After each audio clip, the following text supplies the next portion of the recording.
Funding for Fair 2018 is brought to you by Friends, the Iowa Public Television Foundation. The Gilchrist Foundation, founded by Jocelyn Gilchrist, furthering the philanthropic interests of the Gilchrist family in wildlife and conservation, the arts and public broadcasting, and disaster relief. The Iowa Lottery. Since 1985, proceeds totaling more than $1.7 billion have helped make Iowa a better place to live, work, and raise a family. More information is available at ialottery.com. Since 1911, EMC Insurance has partnered with local independent insurance agents to provide protection to our customers. Headquartered in Des Moines, Iowa, EMC now serves policyholders through 20 locations across the country. Count on EMC.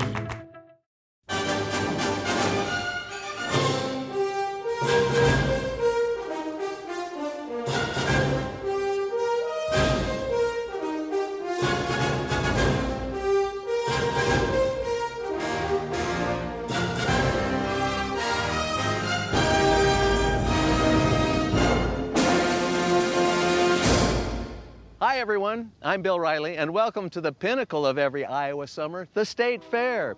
You know, these days about 1 million people attend the State Fair, so there's a good chance you've come out to enjoy the awesome atmosphere here at the fairgrounds. Even so, it's always great to savor the experience by watching our highlights. And if you haven't made it out here, we hope we can send you a little State Fair love with stories like these. They may be small, but they're fast, strong, and really loud. It's the Micro Mini Tractor Pull. Grown-ups are experiencing the Animal Learning Center on a sophisticated level in a new event called Animals After Dark. And these folks are puzzling over the fruit and veggie identification contest. Hey, let's dig in and check out all of the action our hardworking IPTV production crews have uncovered for us.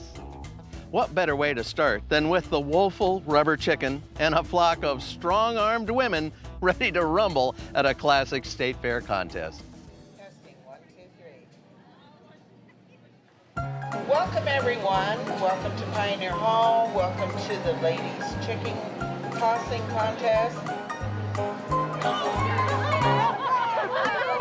Here you go. It's a challenge among friends. Try something they haven't done before, or they have done and didn't quite succeed as well as they had anticipated. You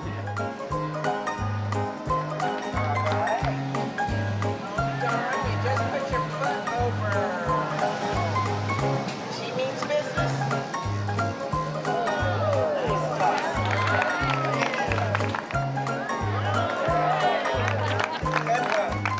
Some of it is just plain fun. Some of it is heritage, which is what we represent. So is the fun.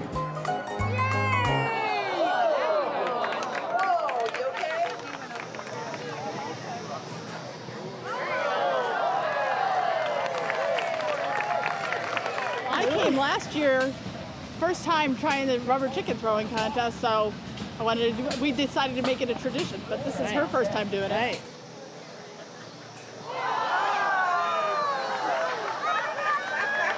you'd straighten that out, it'd be a winner.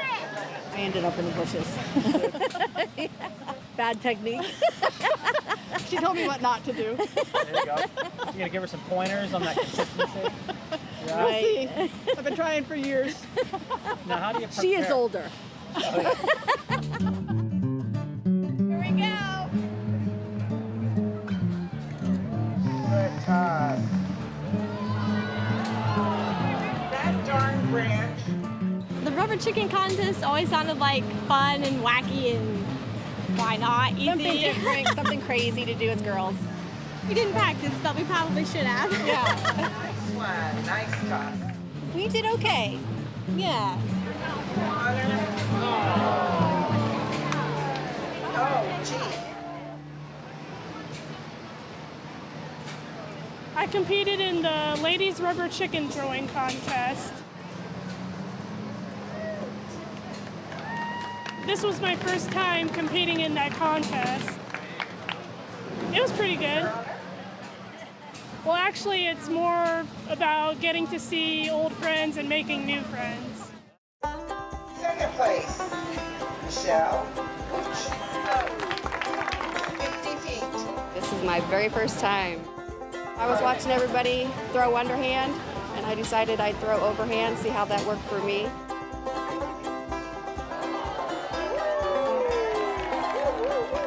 I want to tell my dad, this is for you. I made you proud. Darlene Sellers with 54 feet. She is our 2018 chicken toss throwing queen. Well, we just came to see the fair, being we come here every year, but we decided to do something fun and do the chicken contest. Well, I won, which is great. Good job. This was my first time. I think maybe you should quit now, huh? Probably will. You always quit when you're ahead.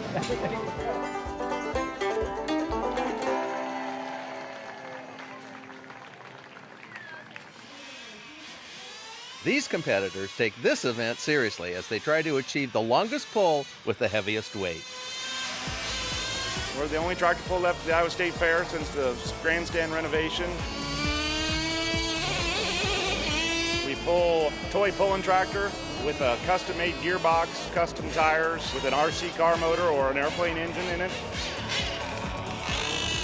We have Iowa represented. We have Nebraska, Kansas, Minnesota, and Indiana. Pullers come from all over. We travel, keep the sport growing. Fastening my weights to the tractor so they won't fall off as we're going down the track. Because if you lose any piece off the tractor, the judge catches you and stop you, and you're finished at that point. So make sure nothing will fall off of it. So just go through and check it, make sure everything's secure. We steer them with a plastic box called a guide all. They're not remote control. Sometimes they get wild and flip over. These are foam tires with silicone on them. They get a maximum traction on our plywood with varnished track. You take the denatured alcohol, put it on the rag, and just go over the tires, get them all nice and clean. I don't know if you've ever heard of a micro mini tractor pull. They're a 1/16 scale tractor. We started pulling back in 1976. We have a lot of different classes, a lot of different action. We have a sled just like the big tractor pullers do. The weight moves up on the box. It gets heavier as the farther they go down the track. 6-pound tractor will pull 100 times its weight. It gets to be a chore pushing the sled back sometimes, but that's just part of it. It's very challenging. About the time you think you have it figured out, you find out differently. You always got to be on your A game. There's multiple things you have to check and change every time for different track weather conditions. It's just kind of like the big tractors. There's just a lot to do to make a good pull.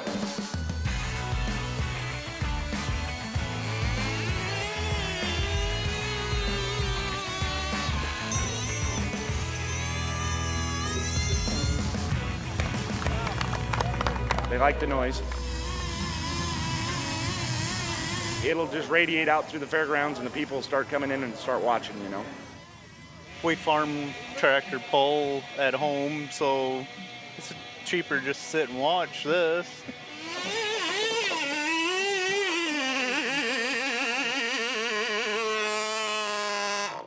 And the motor's not happy.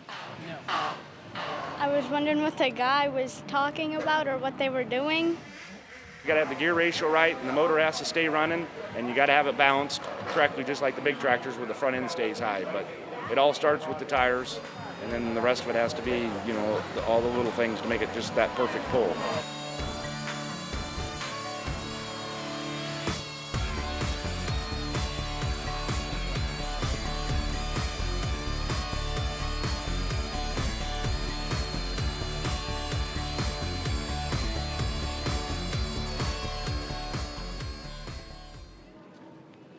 Winning your class is certainly an honor, but winning grand champion, that's a lifetime achievement.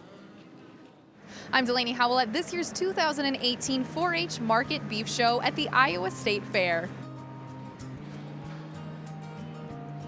These market beef animals are both steers, which are the male cattle, and heifers, which are females, and they are being judged today on their carcass value and meat quality.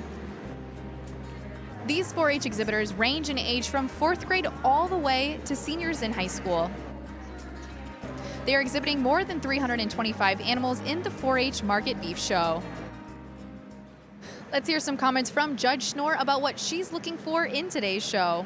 The show industry as well as the commercial industry is on two different sides of the spectrum, and I think you got to keep that in mind. The show industry, we want to make sure that they're good looking, and they got to have the wow factor, and all the same pieces all need to come. Structure and balance and muscle.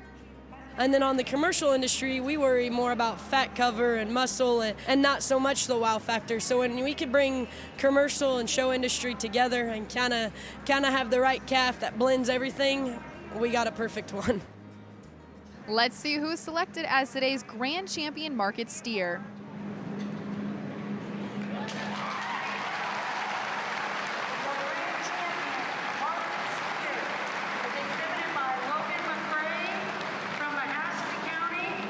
I'm pretty surprised. It's amazing. This is like a dream come true. I won last year. I've showed here all my life. This fair is pretty hard to win, so I didn't really expect to win it 2 years in a row ever. I mean, that's just incredible to me. You got a good calf, okay? I appreciate it.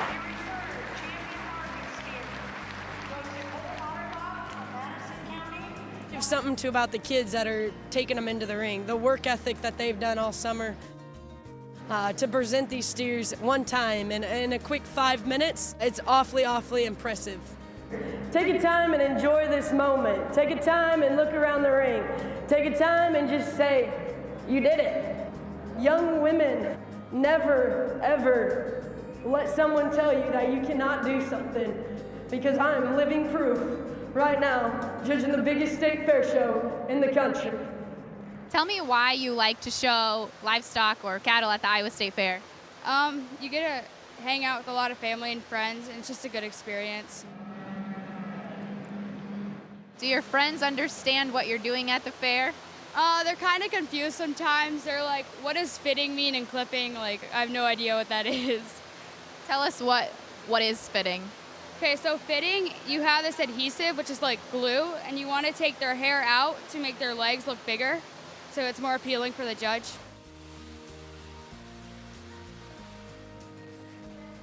When he was born, he was blind, so you can't really sell a blind steer to just any family, so we just took him in. He was a pretty good steer, so Dad decided to keep him, so then he became my show steer. It takes extra care because he really needs to trust you, and you need to talk to him almost all the time so he knows that he's safe. It's a lot different and more work than a regular steer or heifer. It's creating a teammate. So that steer, that heifer that they've been showing all week has to be their teammate. Sometimes teammates don't like to pass the ball, and sometimes teammates don't want to cooperate. And to me, it's just seeing how calm the exhibitor is to handle it. The State Fair has been at its current location for over 130 years. Many things have evolved since then, even our use of horses. It's fair flashback time.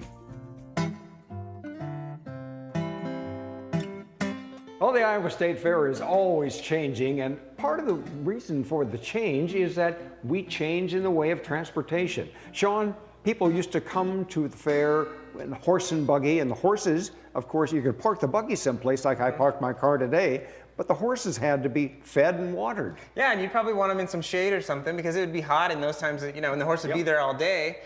So that was a huge thing back there. Well, yeah, the look at poster here. from 1897 shows the horses watering in the infield. And these aren't only show horses, but that's what it is today. The horses are show horses. Right, and we have some of the bigger shows. We have, you know, the National Clydesdale Show this year, which will bring in Clydesdales from all over the country, and that's a huge draw. And people just stand around, not only in the show ring and being seated there, but they stand around waiting for those horse trailers, big semi-trucks, to arrive so that they can watch them being unloaded. Yeah, to watch them being unloaded, and then they'll line up on the streets and watch them being hitched and harnessed and ready to go into the show. You know, in the early days also, I would think that they probably had competitions like we have tractor pulls today. Yeah, but it was with legitimate horsepower, with a sled, and there was a lot of weight put on there, and they would see how far it could pull. But that was one of the earlier contests. And not only the horse flesh being exhibited in some cases, but also the tack and the saddles and things like that. Yes, and those were huge back then, especially it was just something that you physically had. It'd be like us having a car show today.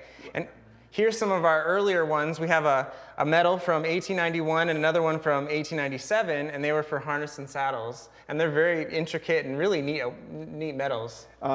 The shows that you have today, people come from all around the nation, don't they, to bring the horses here, the big show horses? Yeah, all of North America, in fact. Though we have quite a few that come from Canada for our big Percheron shows or our big Clydesdale shows. Yes.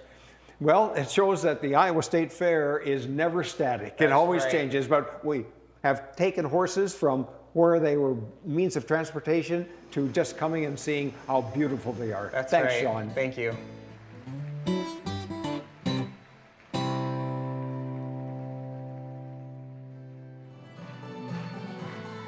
Fairgoers see lots of fantastic free entertainment at the fair, like these amazing Irish dancers. The Mid-American stage has seen a lot of dancers, but this audience is about to see a style of dance they've only ever seen on TV.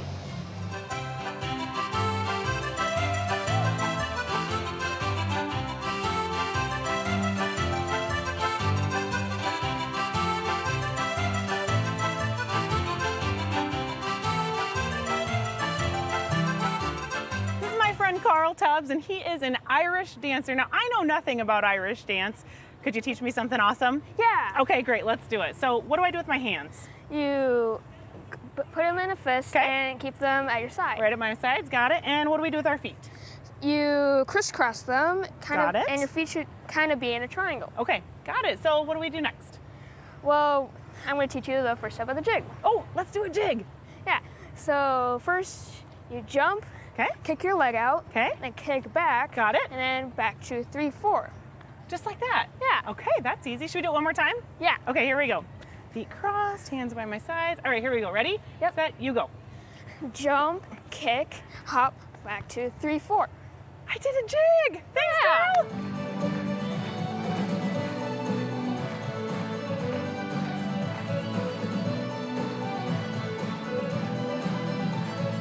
We only use our legs, so our arms and hands are just at our sides, and we use everything with our legs and feet. I love that it makes me really strong with my legs, and it gives me a lot of energy.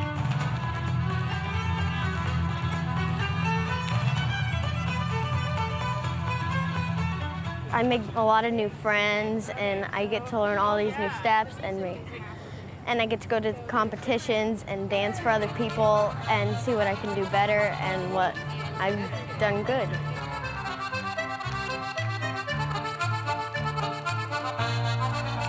When you do Irish dance, if you've done other dances before, it's different because you have to keep your arms down by your side. I like practicing because it helps you get better, and if you practice enough, you can be in a really high level and achieve a lot of different things.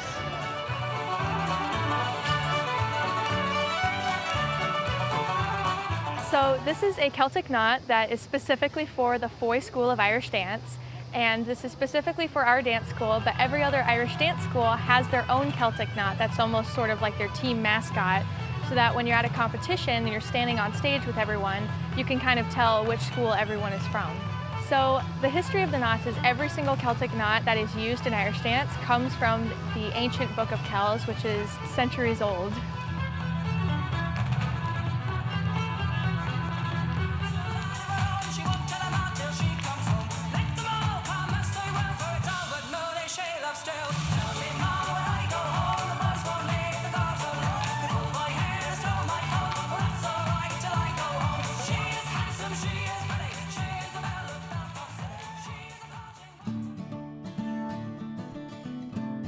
Charity Nebby caught up with some fair fans feeling the love at the fairgrounds. Thank you, Bill. I am here with Marvin Morris of Centerville, Iowa, who has been coming to the fair since 1942. And Marvin, I want to jump ahead from your childhood years. I want to talk about when you were an adult and wanted to bring the family up to the fair. You came up with a very creative camping solution. Tell me what you came up with. When we first started camping in a stock truck and different things, and we wanted something different, so we bought a school bus from Lone Tree School System, and we remodeled that, bought all the stuff from Winnebago up there at the retail outlet store, and that was a great thing for our family. We spent years up here at the state fair in that, had many people want to look at our bus and so on. The campground, to me, is a big part of the fair because you meet people from all over Iowa, all over the United States, and they are dedicated coming to the fair and being in the campground. Now, you remodeled the school bus and made it a great place to camp for your family, but tell me how other campers reacted to your school bus. You were famous in the campground, weren't you? Well, we had a guest book for people that looked at it, and we had no privacy. They just opened the door and come in and say, we want to look at that. So we'd have them sign a book. Over the years, we had about 3,000 people look at our bus. It was very interesting, and I must say it was a very nice bus, nice addition for the family. So what do you think makes the state fair special? Why come back so many years? Well, I like being in the campground. That's a big part of the fair. We come down here every day, but it's the people that you see every year and camp with, and a lot of them, that's the only time that you see them. And it's just a great family affair up in the campground. And then you see different things at the fair here that's very interesting, and it is a great Iowa State Fair. Marvin, thank you so much. You are very welcome. Iowa can grow an incredible variety of produce. In this contest, folks are on a mission to identify it all, even the odd-looking ones.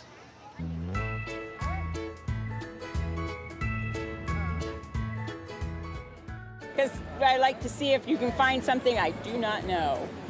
Because we eat a lot of that stuff. We eat a lot of weird stuff. Yeah.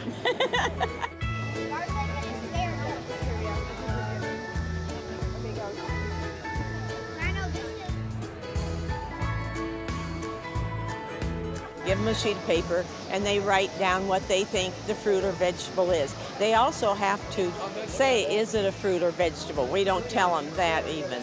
And so then at the end of the contest, we just add up the scores, and whoever has the highest score wins. Hy-Vee donates $100 worth of gift cards, and so the winner gets a $25 gift card just for taking a chance.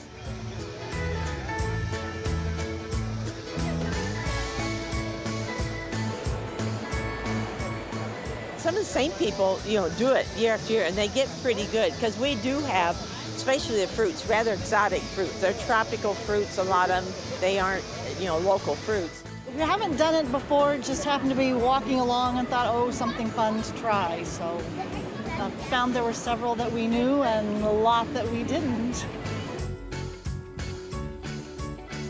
It was just a fun experience to try to learn new foods.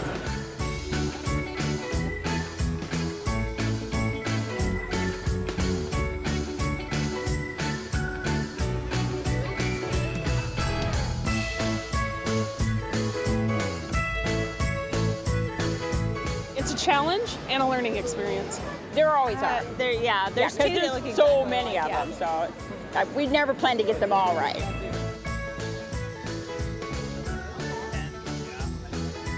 That's why we do it in teams. Yes, because between us, we know all of this stuff. Yeah.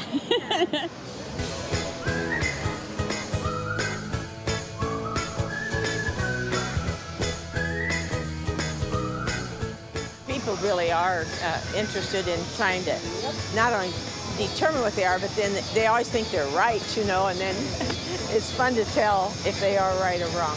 What I actually do is I Google one that I remember from the past, and then when it comes up with related images, I study those.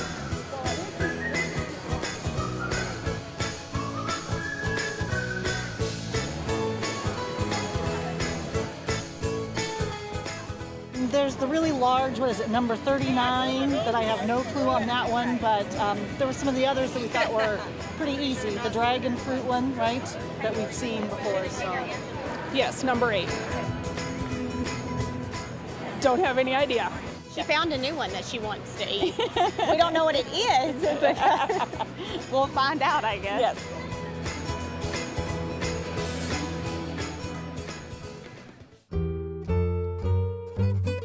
Did you or any of your friends or family enter a contest and get a ribbon this year? It's pretty satisfying, isn't it? Here are some results from a few daily state fair contests.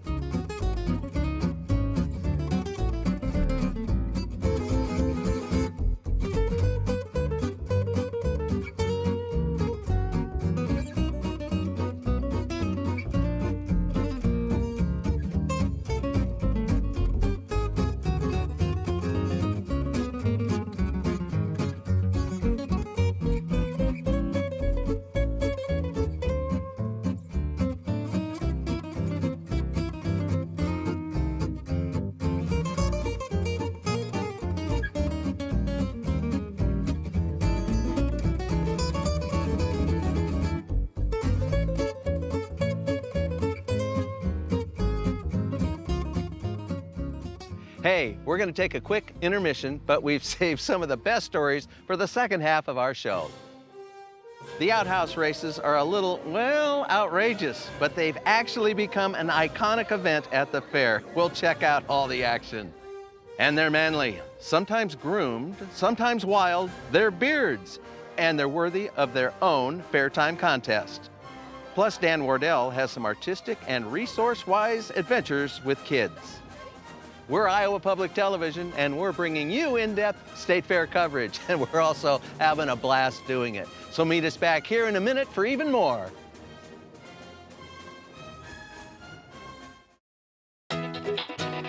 It's Friday already? Wow, this week is flying by. There's been non-stop action at the Riley stage since the state fair started. Here are the acts that advanced today.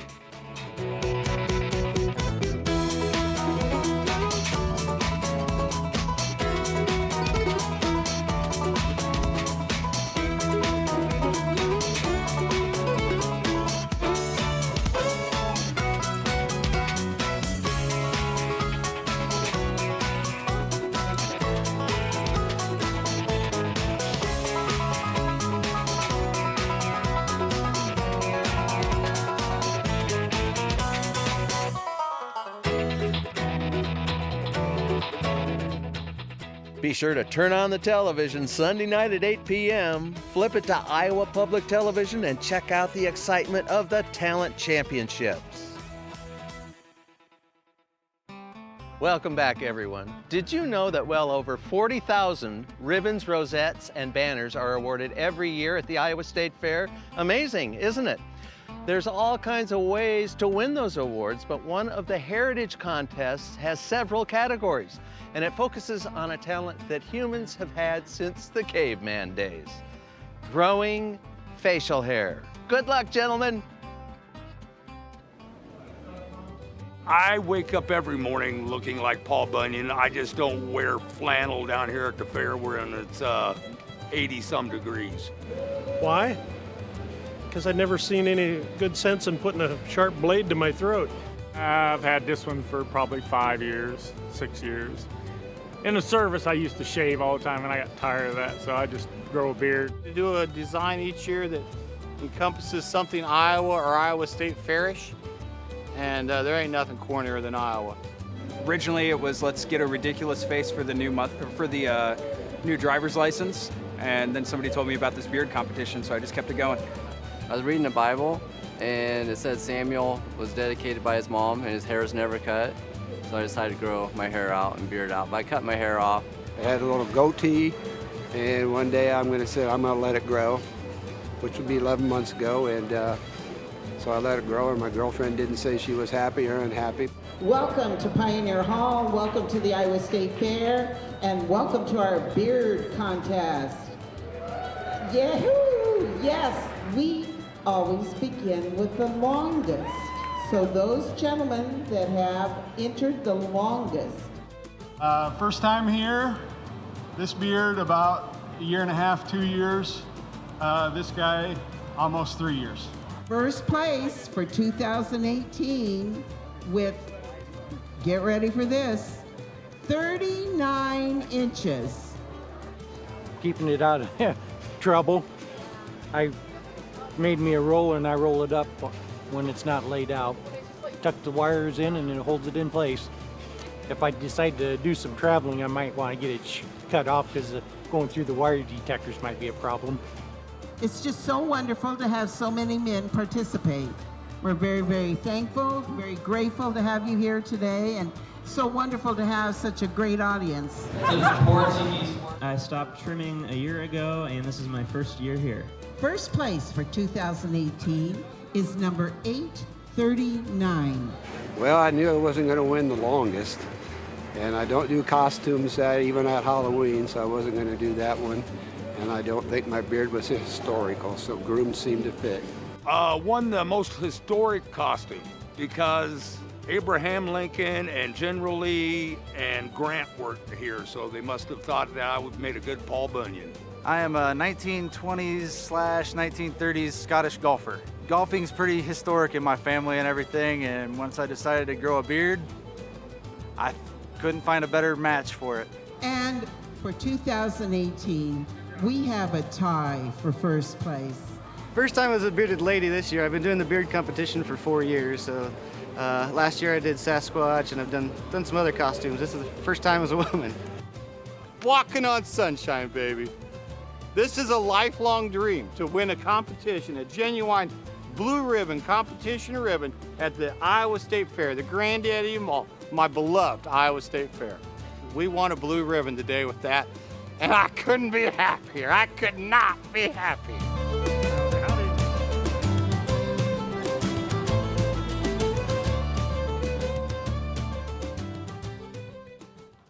Food contests are a huge piece of the State Fair fabric, and it's wonderful when those contests encourage everyone to show off their culinary talents. The State Fair and sweet corn. Boy, it doesn't get much more Iowan than that. And we found a food contest that combines these two summer favorites with an opportunity for Iowans with disabilities to compete. This competition is for people with disabilities. It could be a physical disability or an intellectual disability. They can have help gathering the recipe or making their choice on what they're going to make. They can even have help in the kitchen if they need it, but we want them to cook their dish as independently as possible. Okay, Joy, you're here for the food contest. What did you bring today? I made a chicken and corn egg rolls. Chicken and corn egg rolls. Have you made those before? Not really. So it's something new for the fair. Why did you want to enter this competition? I want to win. Charlie, what are you looking for as a judge in this competition? I'm looking for somebody who's just put their heart into this dish, into their dishes. Just somebody who's I'm just looking for enthusiasm. I'll be interested to see like if somebody brought like cornbread or if they took something and made it completely unique, you know. I mean, that's the great thing about this contest is that people will bring like new things to the table every time, and they'll always have like a new experience. Now, do you like to cook yourself? I do. I've been cooking pretty much all my life. My family's been very involved with cooking, so I've got a lot of people who know how to cook and who I've learned from. Look, Cook and Eat is an online resource designed to help people with intellectual disabilities learn to cook and be more independent in their daily lives. Our goal with sponsoring a competition at the Iowa State Fair is to offer a platform for people with disabilities to compete and participate in the fair like all the other Iowans get to do. And we think that they have real cooking skills and want to share that with us. What did you enter here at this contest today, Ian? I made corn salad. Corn salad, and what all's in that? There's like mozzarella, everything, and tomatoes and mozzarella and stuff. Have you made it before? Yeah, I made it. Do you like to cook? Yeah. Number one, this was super creative and delicious. Title of the recipe is Sweet Corn Chocolate Chippers. April Olson. April, are you here? April! good job! Did you think of this recipe? Unbelievable! Fantastic! Do you frequently cook? Do you enjoy cooking? Yeah, I do. How did you come up with this unique recipe? My mom makes like delicious chocolate chip cookies, and we like planned like making like sweet corn, so we did that. Just throw a little sweet corn in the chocolate chip cookies. Easy peasy, right? Yeah, and they're really good. So it gives me goosebumps talking about it right now because it's just so great to see them here with a purpose, with their dish that they've prepared and want to share. And win or not win, I don't want to call it losing, I just want to call it not winning. We're just excited that they've participated. Dan Wardell always tells me one man's junk is another man's treasure, and he's absolutely right.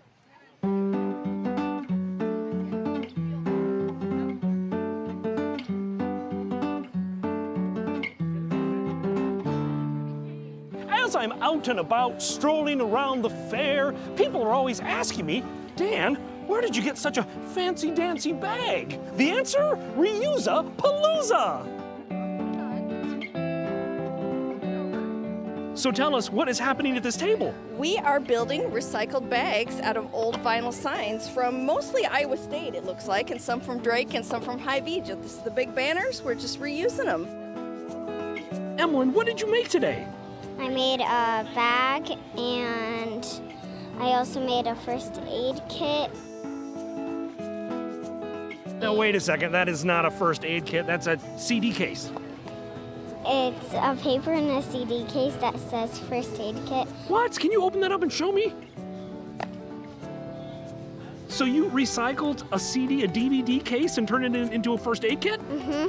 How proud are you? Good, proud. Inside we'll have handy wipe, a sunscreen, and a bandage pack. So they'll be able to take these with them as their own personalized first aid kit. Now, why did you pick the colors that you picked and the duct tape that you picked? For red, white, and blue. It's a patriotic recycle bag you just made? Mm-hmm. Why is it so important to recycle? Because if we didn't recycle, all the landfills would fill up and it would be really big. Oh man, yeah, that's serious stuff. I'm making a dog for my little brother. Now, what's the secret to making great art? You gotta use the right amount of glue. You try not to get your hands messy. I don't think you're doing very good there, are you? But you're having fun. Yeah. That's what I like to hear. High five. Oh, wait a second.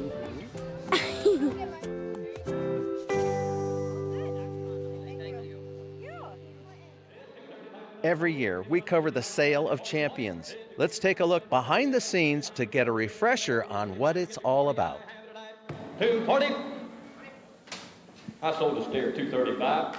The first sale was probably held in the early 80s, and as far as our records show, and it was held to make the champion animals get a reward for being champion by generating a better sale price for them.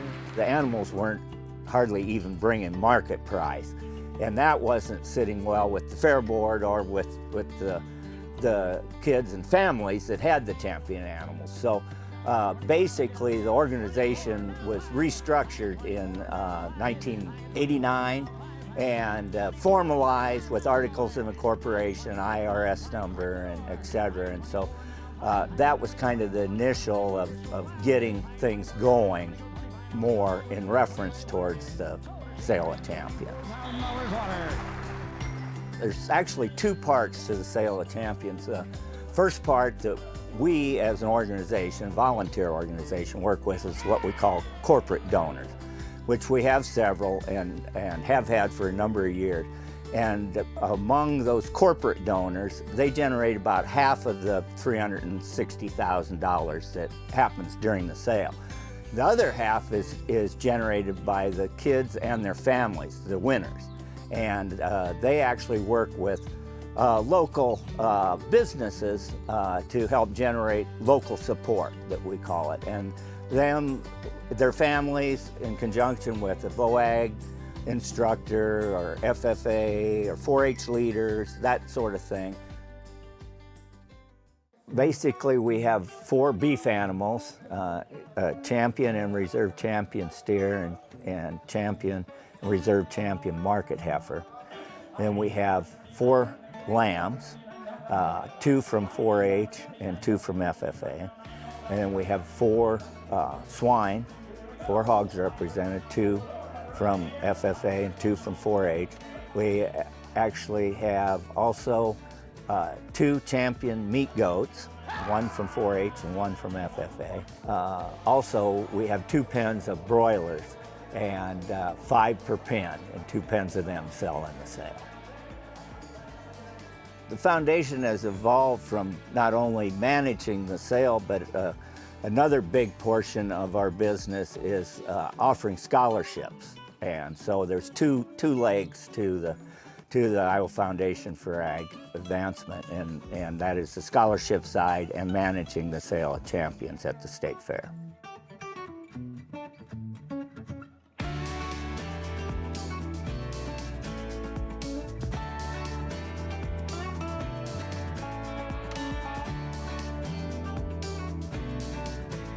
Well, it helps a lot of youth, and we all know that college education isn't getting any cheaper, and we're trying to grow our scholarships. I mean, when we started out, we had $250 scholarships, $500, maybe $1,000 was a big one, and now we're up to $6,500 for a couple of our top scholarships. We have several at $5,000, and this is just helps these kids so much.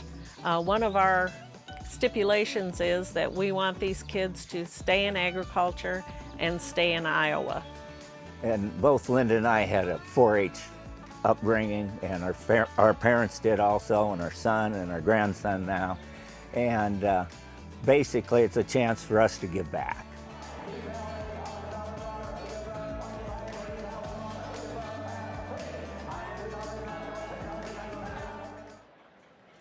The Animal Learning Center is usually a place for youngsters and families, but the grown-ups were able to enjoy some mingling and learning too.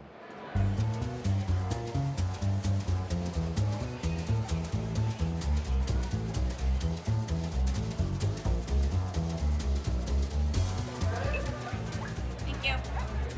The event is Animals After Dark. Tickets are inside. Oh, we get some free. It's new this year, so I thought it would be something fun to try out with some of our adult friends that we camp with. It's for 21 and over. When you have the paid admission, then you get 2 drink tickets. There. Yeah. Thank you. Yeah, absolutely.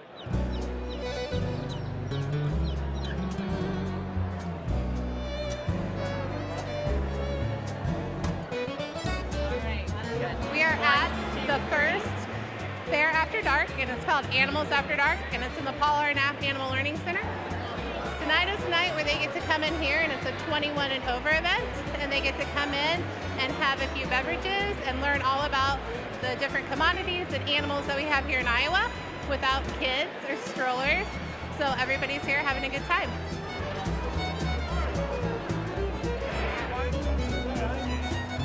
We have representatives here from the different commodities in Iowa, like the Iowa Egg Council, Iowa Turkey Federation, Midwest Dairy, Iowa Beef Industry, pork producers, soybean and corn, and they're here to answer all the questions that you might have. And then this is his ear. Yeah, his ear hole. Yep. So that being looks like a little growth, and will that grow back, or is that normal? Yep, nope, yep, that's normal.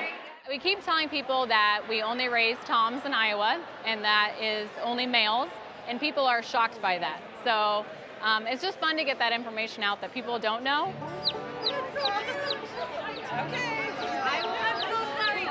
We brought in 10-day-old birds, and we are letting people hold them, and so they're getting really excited that they get to hold a pole and get their picture taken with one. That's adorable. I like them all. I love all the big animals. I love pigs, sheep, cattle. But I grew up on a farm, so in a farm setting, and my kids are in 4-H, and so we have sheep and pigs. There's a lot of people that come to the fair that don't know about livestock, and maybe to give them a little bit more insight of what's happening behind the scenes and get an idea of what goes on in farms and things like that. During the day, this building really appeals to kids and families, and so this is a way to let the 20-something, 30-somethings come in, check out the animals, and ask questions without being bumped into with strollers and everything else. So it's just a nice way to interact and talk with farmers. Thank you. You bet. Hello. I believe they had 200 tickets to sell, and they sold out. So great interest, which is awesome. Who doesn't love a baby animal, right? I really think they like walking around and getting to see the animals up close and personal, and there's no lines. If you come to the fair, you can come to the Animal Learning Center during our open hours from 9 to 9, and then tonight, we're here after dark.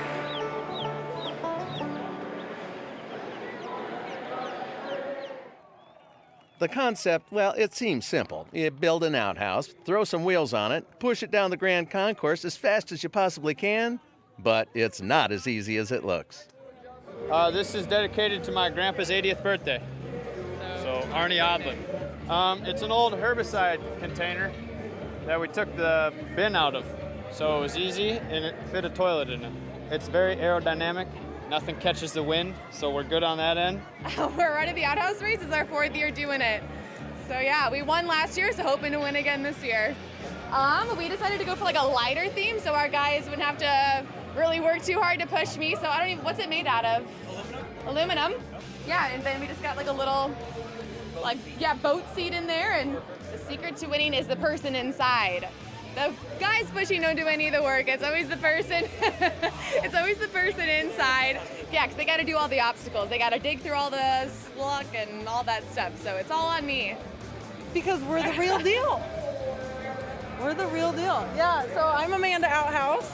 It's Hannah. I'm Hannah. Hanna. Outhouse. Alex. Alex. Outhouse. And I'm Abby. Outhouse. Brittany. Outhouse. Inside our outhouse, we have some of the traditional, instead of toilet paper, we have a JCPenney catalog.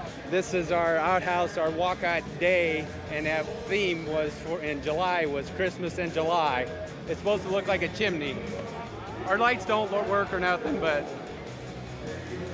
it's just whatever we found around the farm and put it together. But it's up to me, I guess, to find corn cobs, so we'll see.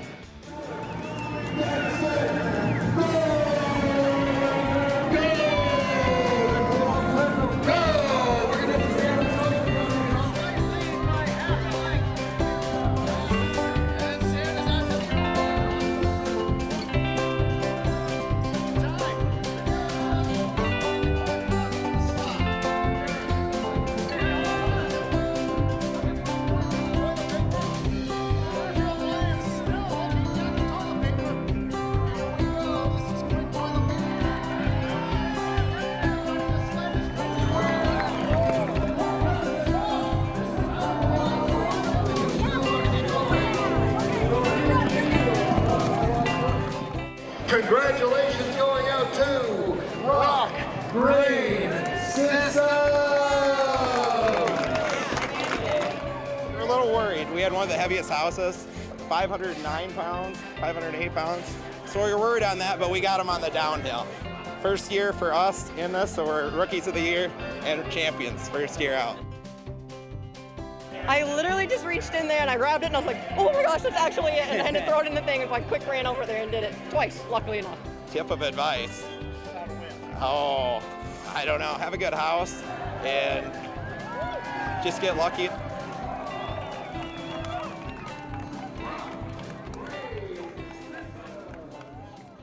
Here's one more stroll through the fairgrounds, everyone, as if you were there at the fair.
Hey everyone, that brings us to the end of tonight's show.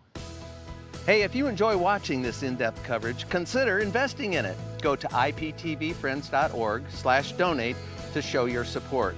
These State Fair highlight shows are some of our most watched broadcasts of the year. Covering the Iowa State Fair is also one of our longest standing traditions. Help keep it strong for future generations to enjoy by investing whatever is comfortable for you. Every dollar counts. Thank you so much.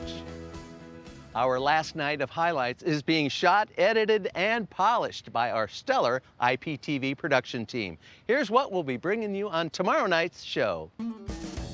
The adorable and action-packed big wheel races. The majesty of the Clydesdales and Percherons. And the mellow sounds of the harmonica contest.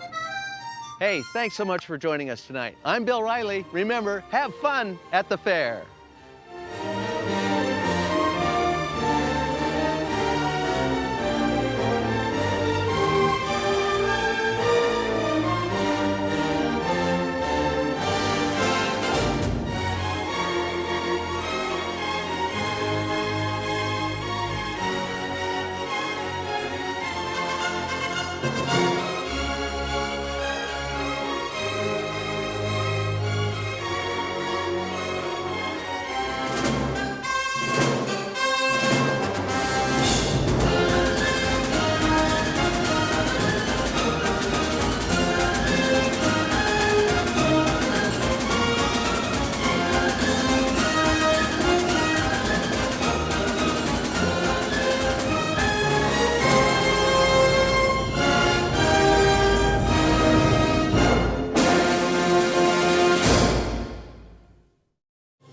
Funding for Fair 2018 is brought to you by Friends, the Iowa Public Television Foundation.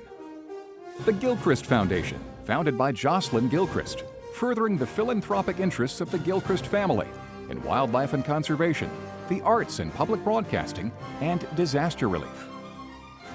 The Iowa Lottery. Each year, lottery proceeds provide millions of dollars to finance state programs that benefit all Iowans. The Iowa Lottery, putting the woo-hoo into state funding since 1985. Since 1911, EMC Insurance has partnered with local independent insurance agents to provide protection to our customers. Headquartered in Des Moines, Iowa, EMC now serves policyholders through 20 locations across the country. Count on EMC.